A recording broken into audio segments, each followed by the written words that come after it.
السلام علیکم لسنرز، آج میں ریڈ کرنے جا رہی ہوں ناول خواب شیشے کا کی قسط نمبر 27، جو کہ تحریر ہے افزیر طاہر کی۔ امید کرتی ہوں یہ کہانی آپ کو پسند آ رہی ہوگی۔ ناول شروع کرنے سے پہلے میری آپ سب سے ریکویسٹ ہے کہ اگر آپ نے ابھی تک چینل کو سبسکرائب نہیں کیا تو پلیز اسے سبسکرائب کر دیجئے تاکہ ہر نئے آنے والے ناول کی اپڈیٹ آپ کو ملتی رہے۔ چلیے شروع کرتے ہیں۔ تائی جان کا دل جیسے کسی نے شکنجے میں کس دیا ہو۔ آقا جان کے چہرے پر کبیر کو دیکھ کر زلزلے کے سے تاثرات اترے، اور سب سے بڑھ کر ملاحہ کے ساتھ اتنی بے تکلفی سے ایک ہی جگہ بیٹھے ہونا۔ یہ کیا ہو رہا ہے؟ انہوں نے حد درجہ بے یقینی سے پوچھا تو آواز سے رعب مفقود تھا۔ شدید صدمے کی پہلی سیڑھی بے یقینی ہی ہوا کرتی ہے، اور وہ بھی اسی سیڑھی پر تھے۔ تائی جان نے سراسیمگی کی کیفیت میں گھر کر موہت کو دیکھا۔ شاید وہ بات سنبھال لے، مگر اس نے دائیں برو کو ہلکی سی جنبش سے کھینچ کر جیسے حیرت سے پوچھا تھا، اب میں انہیں کیا بتاؤں؟ وہ اس سے کسی بھی کمینگی کی امید رکھ سکتی تھیں۔ ان کا دل آنے والی ساعتوں کے بارے میں سوچ کر ڈوبا۔ السلام علیکم آقا جان، میں آپ کی عیادت کے لیے ہی حاضر ہوا تھا۔ کبیر نے شائستگی اور روایتی مسکراہٹ کے ساتھ وزیداری نبھائی۔ آقا جان نے تپتی نگاہوں سے اسے دیکھا، پھر ملاحہ کو۔ السلام علیکم آقا جان۔ ملاحہ کا دل ڈوب ڈوب کر ابھر رہا تھا۔ مدھم لہجے میں کہا تو آقا جان نے ہنکارا بڑھتے ہوئے محض تیز نظروں سے اسے دیکھا، اور پھر بطور خاص تائی جان کو گرجدار آواز میں مخاطب کیا، میں نے کچھ پوچھا ہے صدیقہ؟ یہ یہاں کیا کھیل چل رہا ہے؟ تائی جان کا خون ایک پل میں خشک ہوا۔ انہیں لگا وہ قیامت تک یک لفظ بھی نہ بول پائیں گی۔ یہ کیا بتائیں گی آقا جان؟ ان میں اتنی ہمت کہاں ہے؟ میں آپ کو بتاتی ہوں کہ آپ کی ناک تلے کیا گل کھلائے جا رہے ہیں۔ سائرہ چچی نے جس طرح ڈنکے کی چوٹ پر اونچی آواز میں کہا، اس پر صدیقہ بیگم نے جھٹکا کھا کر بے یقینی سے ان کی طرف دیکھا۔ شاطرانہ انداز میں اپنے مہرے آگے لانے والی یہ ساری عمر کی دبوسی عورت، جنہیں صدیقہ بیگم نے کبھی کچھ نہیں سمجھا، آج کیسے پیترا بدل کر سامنے آئی تھی؟ نکاح پڑھوا دیا ہے انہوں نے ملاحہ کا کبیر کے ساتھ۔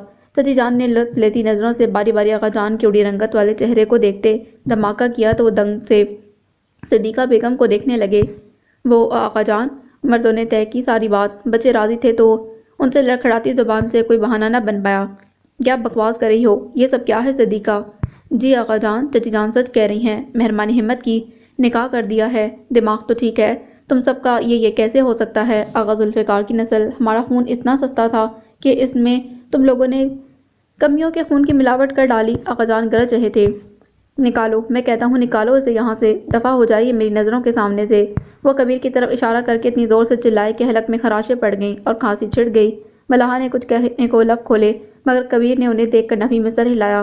آقا جان پھر سے کف اڑاتے ملاحہ کی طرف اشارہ کرتے صدیقہ بیگم کو کہہ رہے تھے، اور تم باندھ کر اندر ڈالو اپنی بیٹی کو، شام سے پہلے طلاق لو اس شخص سے۔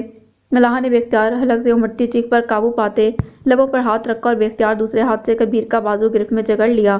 اتنی پریشانی کے عالم میں بھی کبیر خان کے دل میں سکون کی لہر دوڑ گئی۔ وہ اس کے ساتھ تھی اور اسی کے ساتھ رہنے والی تھی۔ ملاحہ کی شادی کبیر کے ساتھ ہو چکی ہے آقا جان، جو ہونا تھا ہو چکا، اس لیے آپ ان دونوں پر کسی صورت زبردستی نہیں کر سکتے۔ موہت نے سرد مہری سے موقف پیش کیا۔ تم اس معاملے میں مت پڑو موہت، آقا جان نے اس کو تنبیہ کی۔ کبیر اب اس گھر کا داماد ہے آقا جان، آپ اگر اس کو یہاں سے نکالیں گے تو میں بھی اس کے ساتھ جاؤں گی۔ ملاحہ نے بڑی جرأت کی، لہجہ باادب مگر دھیما اور بے خوف تھا۔ کبیر، موہت اور سمرہ چچی کے ساتھ نے اسے بہت ہمت دی تھی۔ آقا جان اپنے بال نوچنے کو ہو گئے۔ انہیں آج اپنی معذوری کا صحیح معنوں میں احساس ہو رہا تھا۔ تمہاری ہمت بھی کیسے ہوئی دوبارہ اس دہلیز پر قدم رکھنے کی؟ نکل جاؤ میرے گھر سے، اور آئندہ کے لیے اس گھر کے دروازے بند ہیں تم پر، سمجھی؟ وہ ملاحہ پر غڑائے۔ اور صدیقہ، تم بھی سمجھ لو کہ تمہاری ایک ہی بیٹی تھی۔ ان کی بات سن کر سائرہ چچی کے دل میں سکون کی لہر اٹھی، وہیں بہت سے دل بے سکون ہو گئے۔ ملاحہ نم آنکھوں سے سب کو دیکھتی کبیر کا ہاتھ تھامے جیسے آج اس گھر سے رخصت ہوئی تھی۔ تائی جان آنکھوں میں آنسو بھر لائیں۔ میں تو کسی بھی طور شادی پر راضی نہ تھی آقا جان، آپ اس موہت اور اس کی ماں سے کیوں نہیں پوچھتے کہ یہ ہمارے ساتھ کیا کھیل کھیل رہے ہیں؟ پہلے انہوں نے نمیر کا ساتھ دیا اور اب کبیر کا دے رہے ہیں۔ تباہی ہوئی تو صرف ہمارے گھر کی۔ آقا جان نے لال ہوتی آنکھوں سے موہت کی طرف دیکھا۔ سن رہے ہو نا تمہاری محبت اور تم پر اندھے اعتماد نے مجھے یہ دن دکھایا ہے کہ میرا گھر بربادی کے دہانے پر کھڑا ہے۔ میں نے جو کچھ کیا وہ آپ کے سامنے ہے، کچھ آپ سے چھپایا نہیں اور نہ کسی اور سے۔ فیصلے کا اختیار آپ کے پاس ہے، جو چاہے کریں۔ موہت کا اعتماد قابل دید تھا۔ تم نے ابھی صرف میری محبت دیکھی ہے موہت، نفرت کروں گا تو سہ نہیں پاؤ گے۔ 14 سال کی عمر میں ایک جھلک دیکھی تھی آقا جان، آج تک داغدار سینہ لیے پھر رہا ہوں۔ وہ عجب سے لہجے میں بولا تو انہوں نے سر جھٹکا۔ اور تم ذرا اپنے شوہر کو بلاؤ، مجھے پتہ تو چلے کیا کھیل کھیل رکھے ہیں تم لوگوں نے میری ناک تلے۔ انہوں نے آج پہلی بار تائی جان کو اتنی حقارت سے مخاطب کیا۔ صرف یہی نہیں، یہاں موجود سبھی لوگ ان سازشوں میں شریک ہیں آغا جان، آپ سہیل سے پوچھ لیں، سب کیا دھرا موہت کا ہی ہے۔ سارا چچی نے کڑی نظروں سے سینے پر بازو لپیٹے ٹھنڈے ٹھار کھڑے موہت کو دیکھا۔ مہرو کی تو زبان ہی تالو سے جا چپکی تھی۔ آغا جان نے بے یقین مگر شاکی نظروں سے موہت کو دیکھا۔ وہ بالکل خاموش تھا، نہ کوئی وضاحت، نہ صفائی۔ سہیل اور مبین کو بلاؤ فوراً، اور سب میرے کمرے میں آؤ، آغا جان نے گرجدار لہجے میں کہا اور بٹن دبا کر وہیل چیئر کا رخ موڑا۔ موہت نے بے اختیار وہیل چیئر کی پشت تھامنا چاہی تو وہ کڑوے لہجے میں اسے ٹوک گئے۔ ابھی آغا ذوالفقار اتنا کمزور نہیں ہوا کہ تم لوگ اسے اشاروں پر نچا سکو۔ وہ خود کار وہیل چیئر کا بٹن دباتے اپنے کمرے کی طرف چلے گئے۔ موہت شانے اچکا کر رہ گیا۔ واہ، بہت خوب ساحرہ، مسکینیت کا چولا اتار کر بہت اچھی طرح شکل دکھائی ہے تم نے اپنی۔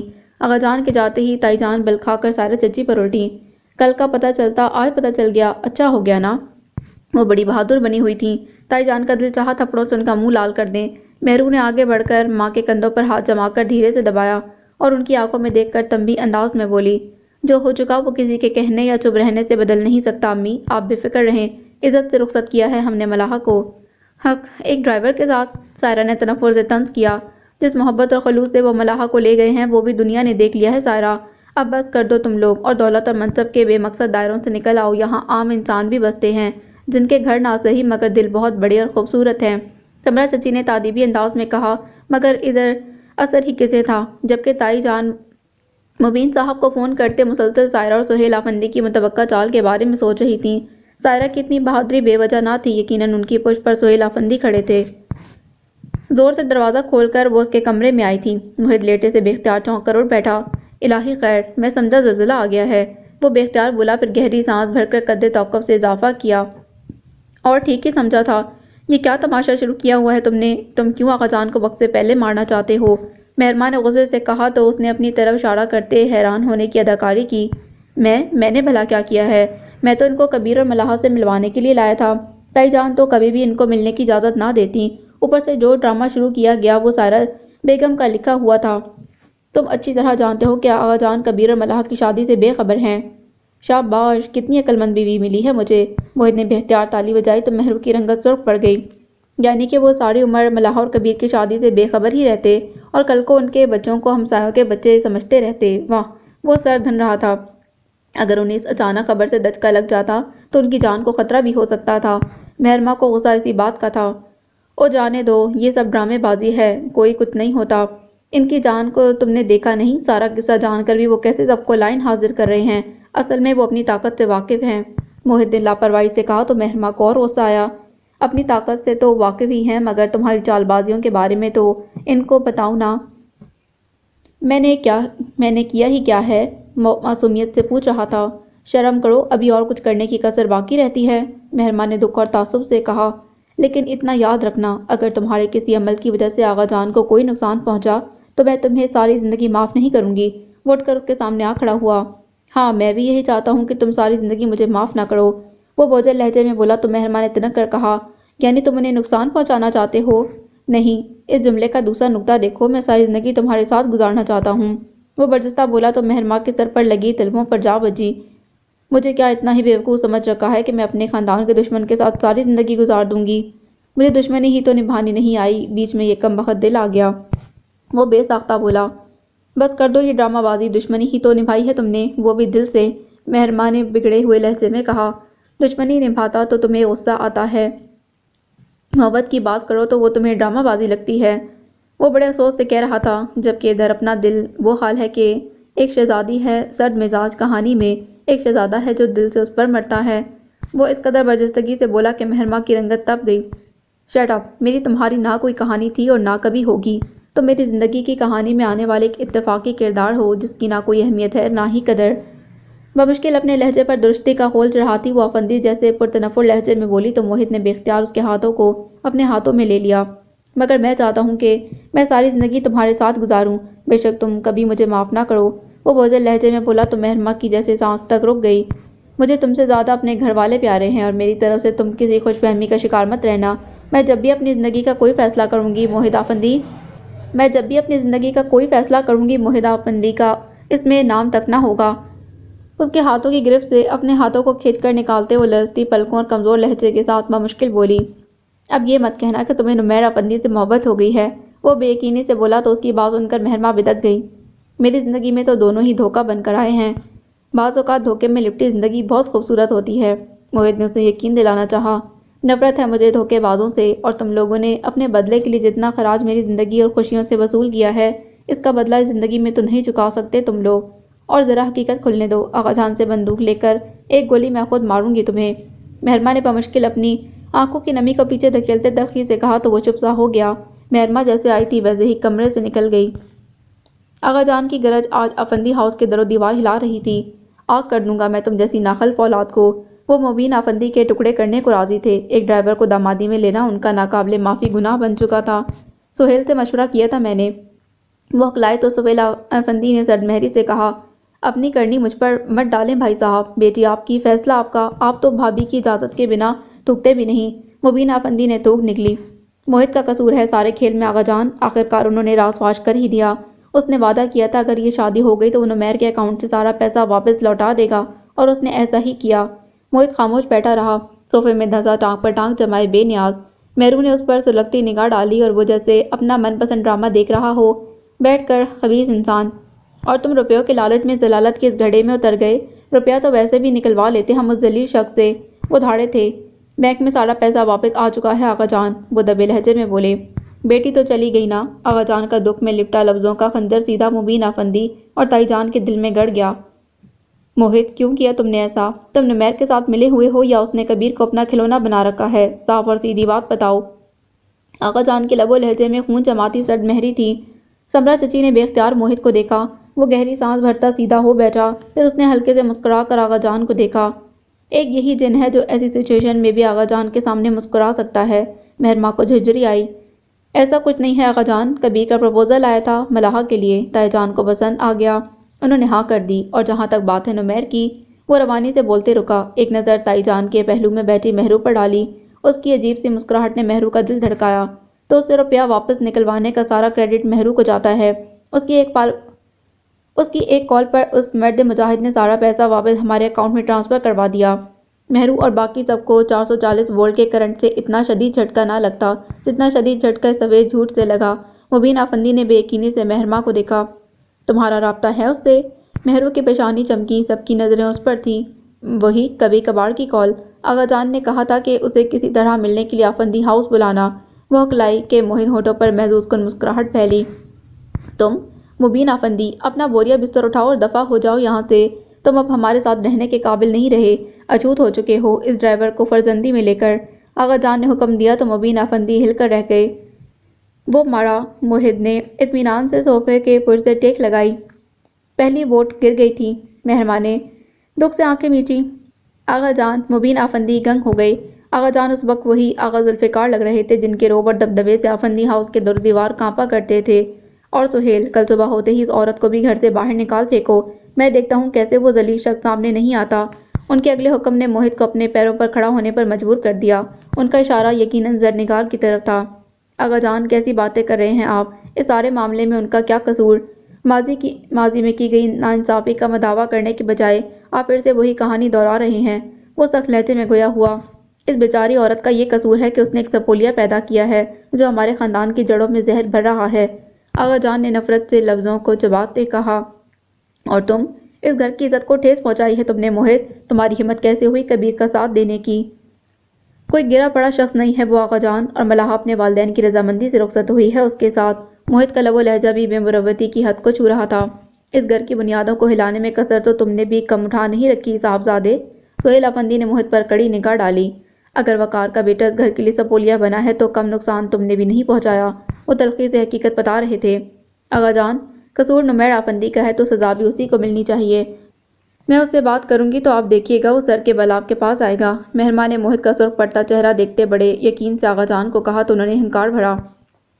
2 دن تک کا وقت ہے تمہارے پاس، اس کے بعد دھکے دے کر نکلواؤں گا میں اس عورت کو گھر سے۔ آر یا پھر پار، بلاؤ اس کمینے کو، ذرا حصہ دوں جائیداد میں اسے۔ آغا جان نے درست لہجے میں کہتے ہوئے ان سب کو وہاں سے جانے کا کہا، مگر سہیل افندی کو وہیں روک لیا۔ یقیناً شطرنج پر بچھی پہلی بساط لپیٹ دی گئی تھی اور نئے کھلاڑی اب نئی بساط بچھا کر نئی چال چلنے کی تیاری میں تھے۔ موہت کا ذہن سنسنا رہا تھا۔ مجھے تو سمجھ نہیں آ رہی کہ یہ ہمارے ساتھ ہو کیا رہا ہے۔ ہمیں تو ان گناہوں کی سزا مل رہی ہے جو ہم نے کیے ہی نہیں۔ تائی جان نے کمرے میں آ کر رونا شروع کر دیا۔ آغا جان کا حکم سن کر وہ شوق تھیں۔ ابھی بھی آپ کو سمجھ نہیں آ رہی کہ ہمارے گھر کا شیرازہ کیوں بک رہا ہے اور کس گناہ کی سزا مل رہی ہے؟ مہرو نے متاسفانہ نظروں سے ماں کو دیکھا تو انہوں نے نگاہ چراتے بھرائے لہجے میں کہا، ہر گھر میں سسرالی جھگڑے ہوتے ہیں، مگر ایسی تباہی کی آندھی نہیں پھرتی ہوگی کسی گھر میں۔ وہ اللہ سے بھی شکرگزار تھی۔ اللہ ہی جانے، مبین صاحب نے آہ بھری، وہ بھی سخت ٹینشن میں تھے۔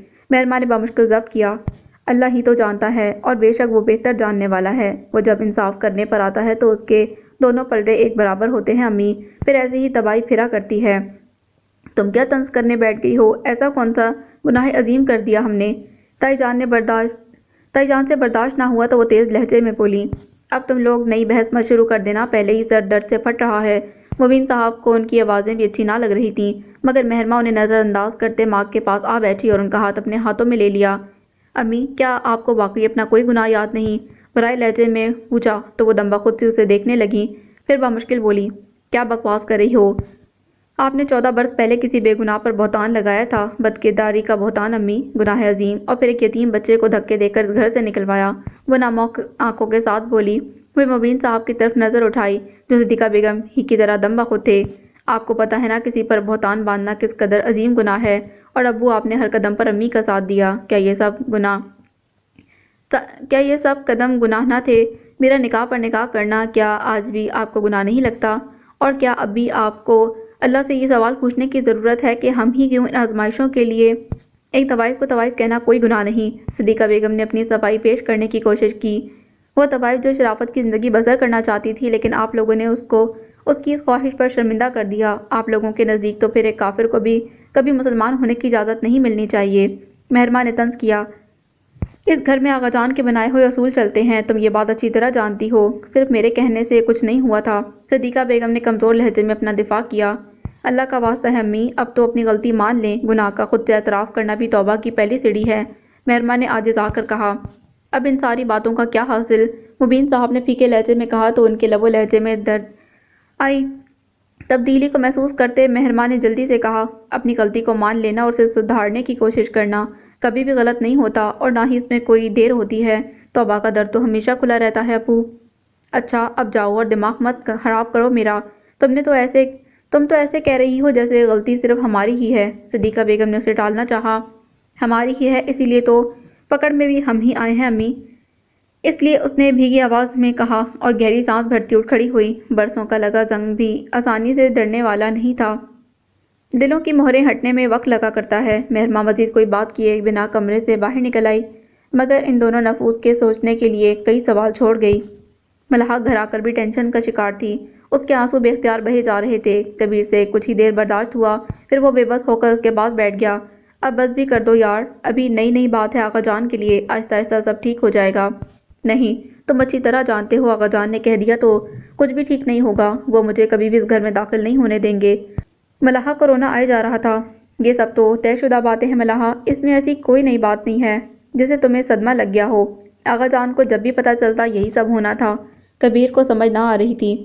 ملحہ نے آنسو بھری آنکھوں سے اس کو دیکھا، صحیح کہہ رہا ہوں میں، جب سے شادی ہوئی ہے تم آج پہلی بار گھر گئی، اور ان سب کا رویہ تو اول روز سے یہی تھا۔ کبیر نے اسے یاد دلایا، ہاں مگر آغا جان نے تو یہ سب آج کہا نا، پہلے تو مجھے امید تھی کہ امی ابو کبھی نہ کبھی راضی ہو ہی جائیں گے، مگر آغا جان کا کہا تو پتھر پر لکیر ہے۔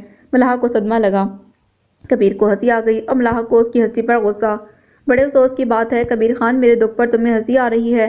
اس نے منہ پھلایا، نہیں، ہنسی تو مجھے تمہاری شکل دیکھ کر آ رہی ہے، بالکل ناراض بچی لگ رہی ہو اس وقت۔ وہ یقیناً اسے بہلا رہا تھا۔ آغا جان مجھے کبھی معاف نہیں کریں گے کبیر۔ کس گناہ پر؟ کبیر نے برجستہ پوچھا۔ تم سے شادی کرنے پر، وہ کہتے ہوئے اٹکی، پھر بے اختیار کبیر کی طرف دیکھا، اس کے ہونٹوں پر ہلکی سی مسکراہٹ پھیلی۔ ملحہ نادم سی ہو گئی، میرا مطلب ہے کہ تم سے شادی کرنا ان کے نزدیک تو گناہ ہی ہے نا، اور تمہارے نزدیک؟ کبیر نے ترنت پوچھا، اس کے بالکل نزدیک بیٹھا یہ شخص جو سالوں سے اس کے دل میں تو بستا آ ہی رہا تھا، گزرے دنوں میں تو گویا وہ اس کی روح تک اتر گیا تھا۔ شربتوں جیسے رنگ والی آنکھوں میں ملحہ کو اپنا آپ دیکھنا کس قدر پسند تھا یہ کوئی اس وقت ملحہ کبیر سے کے دل سے پوچھتا۔ اس نے بے اختیار آگے کھسک کر اپنا سر کبیر کے شانے پر رکھ دیا، ان سب کو کیا پتا، میں نے تو اپنی زندگی پا لی ہے۔ وہ آنکھیں موند کر اطمینان سے بولی تو کبیر کا دل ٹھنڈا پڑ گیا، تو بس پھر دل سے یقین رکھو، وہ اللہ ہمیں کبھی مایوس نہیں کرے گا، اور ہمارے سب رشتے ہمیں واپس مل جائیں گے۔ کبیر نے ہونٹوں سے اس کے بالوں کو چھوتے دیکھن سے کہا تو ملاحہ نے اس کے یقین پر مسکراتے آنکھیں موند لی تھیں۔ ذرا دیکھ کے چال ستاروں کی، کوئی زائچہ کھیج کلندر سا، کوئی ایسا جنتر منتر پر جو کردے بخت سکندر سا، کوئی چلہ ایسا کاٹ کے پھر کوئی اس کی کاٹ نہ کر پائے، کوئی ایسا دے تعویذ مجھے وہ مجھ پر عشق ہو جائے، کوئی فال نکال کرشمہ گر میری راہ میں پھول گلاب آئیں، کوئی پانی پھونک کے دے ایسا وہ پیے تو میرے خواب آئیں، کوئی ایسا کالا جادو کر جو جگمگ کر دے میرے دن، وہ کہے مبارک جلدی آ اب جیا نہ جائے تیرے بن، کوئی ایسی راہ پہ ڈال مجھے جس راہ سے وہ دلدار ملے، کوئی تسبیح دم درود پتا جسے پڑھے تو میرا یار ملے۔ نمیر کا میسج پڑھ کر مہرماں کئی لمحوں کے لیے سن ہو گئی۔ اس کے الفاظ تھے یا محبت کی رم؟ جو پڑتی گئی اس کا دل ان التجاؤں پر پگھل کر جیسے پانی ہونے لگا، اور اگلے ہی لمحے یہ پانی بے بس سی کیفیت میں آنکھوں کے کنارے تک آ پہنچا۔ کس قدر خبیث شخص ہے یہ! تھک کر اس نے نمیر کو کال ملائی۔ یہ سب کیا بکواس ہے؟ وہ پھٹ پڑی۔ اب کیا ہو گیا؟ وہ دوسری طرف تجاہل عارفانہ تھا کیا مہرماں سمجھ نہ پائی، مگر اسے غصہ آیا۔ یہ سب میسج فضول، خبردار جو آئندہ مجھے بھیجے تو۔ اوہ ہو، میرے درد دل کی تھی وہ داستان جسے تم ہنسی میں اڑا گئے۔ یہ نہیں کہ مجھ سے حیران ہو کر پوچھو نمیر افندی کہاں سے لاتے ہو یہ دل چرانے والے الفاظ؟ تم الٹا چترول پر اتر آئی ہو۔ وہ بڑی مایوسی سے کہہ رہا تھا۔ مہرماں سلگی۔ اس کے لفظوں نے جو فضوں سا اس کی ذات کے گرد باندھ دیا تھا وہ پل بھر میں اڑنچو ہوا۔ تم نے ہی سکھایا ہے مجھے کہ درد دل کی داستان کو ہنسی میں کیسے اڑایا جاتا ہے، مہرماں نے چبھنے والے انداز میں کہا۔ ابھی مکمل تو سنا ہی نہیں ہے تم نے، ورنہ شاید میرے حق میں فیصلہ دے دیتی۔ کوئی ایسا بول سکھا دینا جو وہ سمجھے خوش گفتار ہوں میں، کوئی ایسا عمل کرا مجھ سے وہ جانے جہاں نثار ہوں میں، کوئی ڈھونڈ کے وہ کستوری لا اسے لگے میں چاند کے جیسا ہوں، جو مرضی میرے یار کی اسے لگے میں بالکل ویسا ہوں، کوئی ایسا اسم اعظم پر جو اشک بہا دے سجدوں میں، اور جیسے تیرا دعویٰ ہے محبوب ہو میرے قدموں میں۔ وہ بڑے جذب سے کہہ رہا تھا۔ مہرماں کا دل ہاتھوں پیروں میں دھڑکنے لگا تو گڑبڑا کر اسے جھاڑ دیا۔ یہ فضول کی باتیں چھوڑو اور جو تماشا کھڑا کیا ہے اسے سمیٹو۔ آغا جان تمہیں کبھی معاف نہیں کریں گے۔ ان کے سامنے آؤ گے تو سارے شاعری ناک کے راستے نکال دیں گے۔ اتنا تو ہمیں اللہ سے ڈرنا چاہیے، مگر افسوس اللہ سے ہم اتنا ڈرتے نہیں جتنا اس کے بندوں سے ڈرتے ہیں۔ وہ تعصب سے کہہ رہا تھا، پھر اسے چھیڑتے ہوئے بولا، اور فکر مت کرو آغا جان سے کہنا تکڑی منہ دکھائی تیار رکھیں، ملنے آ رہا ہوں میں ان سے۔ مہروں کا دل تھم سا گیا۔ وہ آنٹی کو باہر نکال دیں گے اگر تم ان کے سامنے نہ آئے تو، اور تم جانتے ہو وہ ایسا کر گزریں گے، اور تم ایسا ہونے دو گی؟ وہ اس کا امتحان لے رہا تھا شاید۔ نہیں، کبھی نہیں، مہرماں بے اختیار بولی۔ ایسا کرنا ہوتا تو میں تم سے نفرت ہونے کے باوجود ان کے ساتھ نہ رہتی۔ وہی تو قابل ہمدردی ہیں سارے قصے میں، اور میں ظالم؟ نمیر نے گہری سانس بھری، پھر لہجے پر زبردستی کی خوشگواریت کا خول چڑھاتے بولا، ویسے تو میں نے تمہارا کافی نقصان کیا ہے، لیکن پتہ نہیں کیوں جب تم نفرت کا نام لیتی ہو تو میرا دل ٹوٹ جاتا ہے۔ اچھا ہے نا تمہیں بھی پتہ چلے کہ نفرت کی بھینٹ چڑھنا کیسا ہوتا ہے۔ مہروں نے خفگی سے کہہ کر جیسے اسے بدلا لیا، مجھے تو 28 برسوں سے اس لفظ نے پابندِ سلاسل کیا ہوا ہے مہر، محبت کا ذائقہ تو کمبخت کبھی چکھنے کو نہیں ملا۔ وہ ہنسا مگر اتنے ٹوٹے لہجے میں کہ مہرماں کا اپنا دل گویا مٹھی میں آ گیا۔ آغا جان کو منا لو گے تو وہ تم سے بہت محبت کریں گے نمیر۔ زخم دینے والے ہاتھوں کو تو لوگ جلد یا پدیر بھول جاتے ہیں، مگر مرہم رکھنے والے ہاتھ ہمیشہ یاد رہتے ہیں۔ وہ بھی تمہاری خامیوں کو بھلا دیں گے۔ تم ان کے سب سے لاڈلے بیٹے کی اولاد ہو۔ مہرماں کا دل سخت نہ ہو پایا۔ وہ چاہ کر بھی بے درد بن کر اسے بد دعا نہیں دے پائی۔ ہاں، وہ لاڈلا بیٹا جو غربت پہ تڑپ تڑپ کر ایک سرکاری ہسپتال میں مر گیا، اور میں جو ادھر ادھر رول کر پل گیا، وہ بہت تلخ تھا۔ مہرماں کو اندازہ تھا اس بات کا، جان بوجھ کر اکتا کر بولی، اب بس بھی کر دو، کم بدلہ نہیں لیا تم نے بھی، اور اگر انہوں نے مجھ سے تمہیں چھینا چاہا تو یاد رکھنا مہر، میں تمہیں کبھی واپس نہیں لوٹاؤں گا۔ تب تم کس کا ساتھ دو گی مہر؟ اس نے مہرماں کی بات گویا سنی ہی نہ تھی۔ وہ بچوں کی سی ضد کے ساتھ پوچھ رہا تھا، مگر اس کا سوال سن کر مہرماں کی سانس تو کیا دھڑکن بھی لمحہ بھر کے لیے رک سی گئی۔ ڈھیروں دل جلانے اور اسے رد کرنے والے جواب مہرماں کی نوک زبان تک آئے، لیکن اس نے مزید ایک بھی لفظ بولے بنا کال کاٹ دی۔ میرا بدلہ تم سے وقت لے گا نمیر افندی، میں نے اپنا معاملہ اللہ پر چھوڑ دیا۔ اسے خواہ مخواہ ہی رونا آنے لگا۔ نمیر افندی کے میسج میں لکھے الفاظ دل پر بھرپور ضربے لگا رہے تھے۔ دھوکے باز! کیا تھا یہ شخص؟ کمبخت! مجھے تو سمجھ نہیں آ رہی بھائی صاحب، یہ سارا چکر چلا کر اپنا کون سا مفاد حاصل کر رہے ہیں؟ یہ سارا کھیل موہت کا ہے۔ بہرحال آغا جان، جب سے موہت نے بزنس میں ہاتھ ڈالا ہے تب سے ہی بھائی صاحب کے تیور بھی بدلے ہوئے ہیں۔ آخر کو ان کا داماد جو ہوا۔ سہیل افندی بہت سوچ سمجھ کر آغا جان کی برین واشنگ کر رہے تھے، اور آغا جان کا تو یہ حال تھا کہ جو بھی ان سے ہمدردی کی بات کرتا وہ انہیں اپنا سب سے زیادہ سگا لگتا۔ گھر میں ہونے والے واقعات نے انہیں چکرا کر رکھ دیا تھا۔ آپ برا مت مانیے گا آغا جان، لیکن سمرا اور موہت کا یہاں آنا در حقیقت ہماری بربادی کا باعث بنا ہے۔ سہیل افندی نے دبے لفظوں میں کہا۔ انہیں ڈر تھا کہ کہیں موہت کا نام لینے پر آغا جان بھڑک نہ اٹھیں، مگر وہ ماتھے پر تیوریاں لیے سنتے رہے۔ مجھے سب سمجھ آ رہی ہے سہیل، اور میں کسی کی بھی غلطی معاف نہیں کروں گا۔ میری مانے تو بھائی جان کو آفس کے معاملات سے الگ کر دیں۔ پہلے موہت اور اب بھائی صاحب بزنس کی لٹیا ڈبو رہے ہیں۔ سب کو اپنا اپنا مفاد عزیز ہے۔ وہ بڑے طریقے سے آغا جان کو اپنی لائن پر لا رہے تھے۔ انہیں علم تھا کہ لوہا گرم ہے، اور ابھی کی چوٹ جو سود مند ثابت ہوگی وہ بہت تاک کر وار کر رہے تھے۔ تم پیپرز بنواؤ وکیل سے، میں سائن کرتا ہوں، کل ہی سب کچھ اپنے ہاتھوں میں پھر سے لوں گا، پھر دیکھتا ہوں یہ سب کیا کرتے ہیں۔ آغا جان نے ہنکار بھرا، پھر غصے کی حالت میں انسان ہمیشہ غلط اور جذباتی فیصلے کرتا ہے۔ آغا جان بھی جذباتی کی اسی سیڑھی پر کھڑے تھے۔ وہ اپنے تئیں کنویں سے دور ہٹ رہے تھے، مگر نہیں جانتے تھے کہ کھائی میں گرنے والے تھے۔ سہیل افندی نے بڑی سنجیدگی اور ادب سے اس بات میں سر ہلایا۔ جی بہت بہتر آغا جان، میں کل ہی وکیل سے پیپر بنواتا ہوں۔ آغا جان مطمئن ہو گئے۔ اور بھائی صاحب کے بارے میں کیا سوچا ہے آپ نے؟ وہ پوچھ رہے تھے۔ صدا کے غیر جانبدار اور اپنے کام سے کام رکھنے والے سہیل افندی نے وقت کے ساتھ کروٹ لے کر اپنے سارے رنگ ہی بدل ڈالے تھے، اور یہی حال سائرہ چچی کا بھی تھا۔ جہاں انہیں لگا اب ان کی حکومت کے دن ہیں، وہیں انہوں نے پر پرزے نکال لیے۔ کیا کروں سہیل، اب دل میں وہ قوت برداشت نہیں رہی۔ 2 بیٹوں کو پہلے ہی کھو چکا ہوں میں۔ اس نے واقعی مجھے مایوس کیا ہے، اولاد کے ہاتھوں کھلونا بن کر، مگر اب اسے بھی گھر سے نکال دوں گا تو میرے پاس بچے گا کیا؟ وہ مایوسی سے کہہ رہے تھے۔ سہیل گہری سانس بھرتے اٹھ کھڑے ہوئے۔ بات تو بالکل ٹھیک ہے آپ کی۔ ان کے جانے کے بعد آغا جان نے جلتی آنکھیں موند لی۔ ان کا دل عجیب سی کیفیت کا شکار تھا۔ آغا ذوالفقار، تم تھک گئے ہو، اپنوں سے جدائی کے خوف نے تمہیں کمزور کر دیا، ورنہ رحم اور معافی کے الفاظ تمہاری لغت میں تو کبھی تھے ہی نہیں، کوئی ان کے اندر کہہ رہا تھا، اور وہ سننے پر مجبور تھے۔ دروازے پر ہونے والی دستک نے انہیں چونک کر آنکھیں کھولنے پر مجبور کر دیا۔ آ جاؤ۔ اس وقت وہ کسی سے بھی کوئی بات کرنے کے موڈ میں نہیں تھے، مگر مہرماں کو دیکھ کر دانتوں پر دانت جما کر رہ گئے۔ آغا جان، مجھے آپ سے کچھ بات کرنی ہے۔ اچھا، تمہارے ماں باپ نے کچھ کمی چھوڑی ہے تو وہ تم پوری کر لو۔ آغا جان نے زہر خون لہجے میں کہا تو مہرماں کی ہمت ٹوٹنے لگی، مگر وہ جانتی تھی کہ اگر وہ ابھی یہاں سے لوٹ گئی تو پھر کبھی بات نہیں کر پائے گی۔ سو ڈیڑھ بن کر اندر چلی آئی، جیسے کہ انہوں نے بڑی خوش دلی سے اسے اندر آنے کی دعوت دی ہو۔ آغا جان کے تاثرات بگڑے۔ مہرماں ان کے بستر کے قریب ہی کرسی پر بیٹھ گئی۔ کتنی ہی دیر اسے اپنی ہمت جمع کرتے اور آغا جان کو اس کے بولنے کا انتظار کرتے گزر گئے تو وہ چڑھ کر بولے، اب بولو گی بھی یا صرف اپنی شکل دکھانے آئی ہو؟ میں جانتی ہوں آپ کو پوتیوں کی شکلیں کوئی خاص پسند نہیں، میں نے تو بس آپ سے ایک بہت ضروری بات کرنی تھی۔ مہرماں نے ناراضی سے کہا۔ نمیر آپ سے ملنے آ رہا ہے، اس نے ہلکی آواز میں کہا تو وہ ٹیک چھوڑ کر سیدھے ہو بیٹھے۔ تمہاری بات ہوئی اس سے؟ مہرماں نے اس بات میں سر ہلایا۔ آغا جان کے چہرے پر تفاخرانہ مسکراہٹ پھیل گئی۔ دیکھا، سب پر ٹیڑھی انگلی پر ہی اثر ہوتا ہے۔ مہرماں نے کھنکار کر گلا صاف کیا اور بڑی ہمت سے بولی، آغا جان، پلوں کے نیچے ہی نہیں اوپر سے بھی پانی گزر چکا ہے، کیا اب بھی یہ نہیں ہو سکتا کہ آپ زرنگار آنٹی کو ہمیشہ کے لیے یہیں رہنے دیں؟ آغا جان نے ایک جھٹکا کھا کر بے یقینی سے صدا کی باغی پوتی کو دیکھا۔ تمہارا مطلب ہے میں اس عورت کو معاف کر دوں جس کی وجہ سے میرا گھر تباہ ہو گیا، میرے 2 بازو کٹ گئے، اس عورت کو معاف کر دوں؟ ان کی بات سن کر مہرماں کو سخت صدمہ لگا۔ معافی؟ آپ ان کو معاف کریں گے؟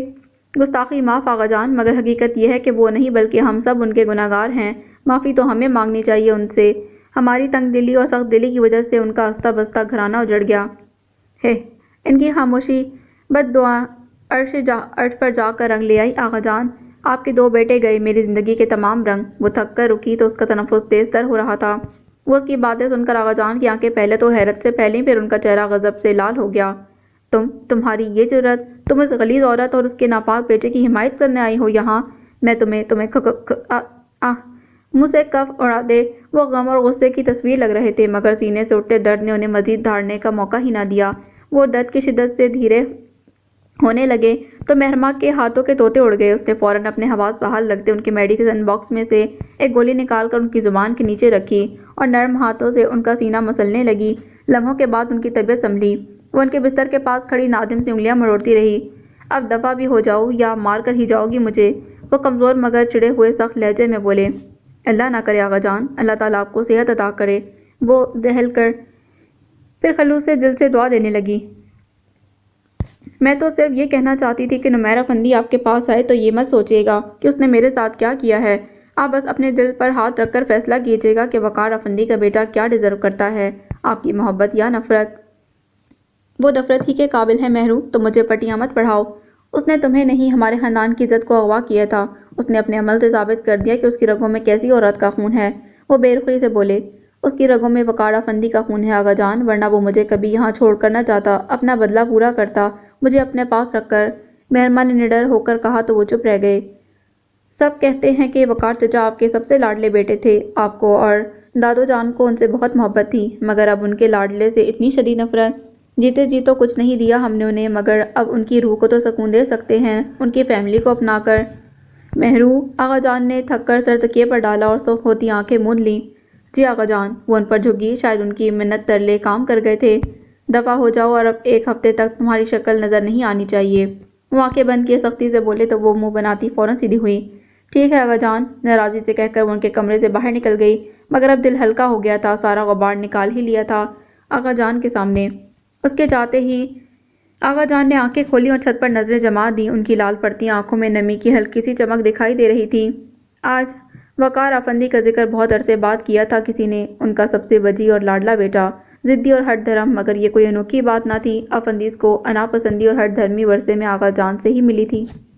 تو اس کا بیٹا کیسا ہوگا؟ ان کے ذہن میں سوچوں کے تانے بانے بننے یہ سوچ لہرائی تو سوچ کا سفر ٹھٹک سا گیا، پھر بے اختیار ہی وہ خود کو ٹوک گئے۔ لا حول ولا قوت الا باللہ، کس فضول سوچ میں پڑ گیا ہوں میں۔ لاہور پڑھ کر گویا انہوں نے اپنی سوچ پاک کی تھی، پھر گہری سانس بھرتے خود کو ریلیکس کرتے ہوئے آنکھیں موند کر سونے کی کوشش کرنے لگے۔ اس نے آج اپنی وارڈروب کا سب سے بہترین لباس پہنا اور خوشبوؤں میں بسا وہ کلائی پر قیمتی گھڑی باندھے ایک الگ ہی نمیر افندی نظر آ رہا تھا۔ مہرماں نے بس ایک نظر اسے دیکھا اور پھر ریسٹورنٹ کے ہال میں خوش گپیوں میں مصروف لوگوں کو دیکھنے لگی، جبکہ موبائل اور گاڑی کی چابی میز کی سطح پر رکھنے کے بعد وہ پوری طرح مہرو کی طرف متوجہ تھا۔ جب وہ قصداً کی جانب متوجہ نہ ہوئی تو نمیر نے انگلی سے میز کی سطح کو کٹکھٹایا اور ساتھ ہی کھنکاڑا تو مہرماں نے نظر اس کی طرف گھما لی۔ میں تو بڑا روب ڈالنے کے لیے اتنی محنت کر کے آیا تھا، ادھر دادا کی پوتی ہی متاثر نہیں ہوئی، دادا کیا خاک متاثر ہوں گے؟ وہ آ بھر کر بولا، لیکن مہرماں کے ہونٹوں پر ہلکی سی مسکراہٹ تک نہ آئی۔ ہر بات مذاق نہیں ہوا کرتی نمیر، تم یہ سوچو کہ ان کے سامنے اپنی صفائی کس طرح پیش کرنی ہے۔ صفائی پیش کرنے کی ضرورت تو جھوٹوں کو آتی ہے، اس نے تیکھے لہجے میں کہا۔ مہرماں نے داہنا ابرو کھید کر تحیر سے اسے دیکھا۔ صفائی تو وہ پیش کریں جنہوں نے ہمارے ساتھ زیادتی کی ہے۔ اوہ ریئلی؟ مہرماں کو غصہ آ گیا۔ دیکھو تمہارے ساتھ میرا معاملہ الگ ہے، اس کی سزا تم طے کرو گی، آغا جان نہیں۔ اس کی بات سمجھتے وہ جلدی سے بولا، مجھے صرف یہ بتا دو کہ تم آغا جان سے کیا بات کرو گے، کیا صفائی پیش کرو گے اپنی؟ مہرماں نے عاجز آ کر پوچھا۔ میں نہیں چاہتی کہ تم وہاں بھی اپنی فضول باتیں کر کے ان کی جان لینے کی کوشش کرو۔ میں صرف ان کے سامنے جاؤں گا ان کو بتانے کہ میں وقار افندی کا بیٹا ہوں۔ باتیں تو وہاں جا کر طے ہوں گی۔ اور وہ زمین جائیداد کے حصے؟ مہرماں نے اسے یاد دلایا تو نمیر نے مکھی اڑانے والے انداز میں ہاتھ ہلایا۔ میں بیوقوف نہیں ہوں، جانتا ہوں کہ شریعت میں باپ کے بعد دادا کی جائیداد میں پوتے کا کوئی حصہ نہیں، ایک ایک پائی واپس کر چکا ہوں ان کو، حالانکہ چاہتا تو پاکستان کے عدالتی نظام کے تحت اپنا حصہ لے سکتا تھا، وہاں تو بہت گنجائش تھی، ان کو عدالتوں میں گھسیٹ کر اپنا حصہ وصول کرتا، لیکن تم جانتی ہو مجھے ایک پائی کی بھی ضرورت نہیں۔ یہی تو مجھے سمجھ نہیں آتی کہ تم ہماری زندگیوں میں طوفان مچانے کیوں آ گئے پھر؟ مہرماں نے جیسے ضبط ہو کر کہا، تمہیں دیکھتی ہوں تو خسارے سر چڑھ کر بولنے لگتے ہیں میرے۔ چند لمحے وہ خاموشی سے اس کو دیکھتا رہا۔ یہ بھی تمہیں جلد پتہ چل جائے گا۔ کئی لمحے خاموشی سے دبے پاؤں گزر گئے تو مہرماں نے ہار کر کہا، کیا ایسا نہیں ہو سکتا کہ تم آنٹی کو لے کر خاموشی سے واپس چلے جاؤ کوئی ہلچل مچائے بغیر؟ نمیر نے تلخی سے کہا، میں اپنی پیدائش پر ہرگز بھی شرمندہ نہیں ہوں مہر، میرا مطلب یہ نہیں تھا۔ مہرو جذبت ہوئی، اس کی بات کاٹ کر بولی، تو تم کیا چاہتی ہو کہ یوں میں بنا کسی جرم کے ان سب کی نظروں میں مجرم بنا رہوں، ان کے کہے پر مہر ثبت کر دوں کہ میں وقار افندی کا خون نہیں ہوں؟ وہ آگے جھک کر میز پر بازو جمائے سرد مگر کاٹدار لہجے میں بولا، اوف، اب یہ کب کہا میں نے؟ وہ خائف ہوئی، تمہارے مشورے کا لب لباب یہی ہے ویسے، وہ تیکھے انداز میں بولا تو تنگ آ کر مہرماں نے اس کے آگے ہاتھ جوڑ دیے، یہ دیکھو میرے ہاتھ، اور جو چیز میں آئے وہ کرو۔ That's better. وہ جیسے اسی معافی کے انتظار میں تھا، فوراً ریلیکس ہو کر کرسی کے پشت سے ٹیک لگاتے مسکرا کر بولا، حد درجہ کمپوز بندہ تھا، منٹوں میں موڈ تبدیل کرتا۔ مہرماں نے جذبت ہو کر سوچا، اور وہ شام افندیز کے لیے بہت بڑے دھچکے کی شام تھی۔ آج بہت عرصے بعد موسم کا رنگ دیکھ کر شام کی چائے کا اہتمام لان میں کیا گیا۔ بادلوں سے آسمان تو ڈھکا ہوا ہی تھا، دو پیڈسٹل فین چلا کر ماحول کو اور ٹھنڈا کرنے اور گوشگپیاں لگائی جا رہی تھیں۔ چائے سرو کرتی مہرما کا دل ڈوبا جا رہا تھا، برتن ہاتھ سے پھسل جاتے۔ نہ جانے آج کیا بننے والا تھا، قسمت کون سا کھیل کھیلنے والی تھی۔ واچ مین نے ایک وزٹنگ کارڈ لا کر مہرما کو تھمایا، جو اسی غرض سے وہاں بظاہر نگران بنی سب کو سرو کر رہی تھی۔ سب اس کی طرف متوجہ تھے۔ مہرما نے ایک نظر وزٹنگ کارڈ پر ڈالی۔ وہ بیرون ملک کسی کمپنی کا وزٹنگ کارڈ تھا۔ وہ کنکاری اور بہت ہمت کر کے کارڈ پر نظر ڈالتے ہوئے آواز کی لرزش پر قابو پاتے اونچے لہجے میں بولی، نمیر وقار افندی باہر کھڑا ہے، آغا جان آپ سے ملنا چاہتا ہے۔ اس نے وزٹنگ کارڈ آغا جان کے ہاتھ میں تھمایا، جو ان کے ہاتھ سے ہوتے ہوئے پہلے سہیل اور اب مبین افندی کے ہاتھ میں گیا تھا۔ سمرا کا ہاتھ بے ساختہ دل پر گیا۔ ماحول ایک دم ساکت ہوا اور آغا جان، ان کو پل بھر کے لیے لگا کہ ان کی پوری ہستی ڈول گئی ہو۔ مہرما کے اشارے پر واچ مین باہر چلا گیا اور چند لمحوں کے بعد وہ اونچا لمبا بے حد شاندار سا مرد مضبوط قدموں کے ساتھ اندر آیا۔ مبین اور سہیل افندی بے اختیار ایک بے یقینی کے حصار میں گرے اپنے پیروں پر اٹھ کھڑے ہوئے۔ تائی جان تو مر بھی جاتی انہیں یقین نہ آتا کہ ان کی بربادی کا ذمہ دار یہ شخص ہے، اور آقا جان، انہیں لگا وقار افندی کبھی کھویا ہی نہ تھا، وہ تو یہ چلا رہا تھا۔ اور ان تک پہنچ کر رکا۔ اسے یکٹک دیکھتے آقا جان کو احساس ہوا کہ وہ بنا بنایا وقار افندی تھا، وجیح اور پرشکوہ۔ السلام علیکم، نمیر وقار افندی ہوں میں۔ نام تو سنا ہی ہوا ہے آپ سب نے، مگر آپ سب کے شدید اصرار پر سوچا کہ آج آمنے سامنے ملاقات ہو جائے۔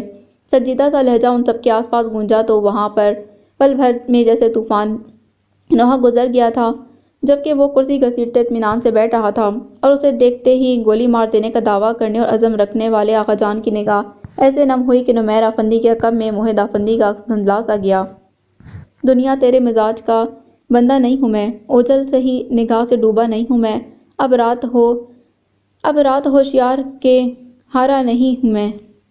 مجھ کو فرشتہ ہونے کا دعویٰ نہیں، مگر جتنا برا سمجھتے ہو اتنا نہیں ہوں میں۔ ممکن نہیں ہے مجھ سے یہ طرز منافقت۔ دنیا تیرے مزاج کا بندہ نہیں ہوں میں۔ اور اسے نظر بھر کر دیکھتی سمرا کی آنکھ ڈبڈبا گئی۔ وہ انہیں موہد افندی جتنا ہی عزیز تھا۔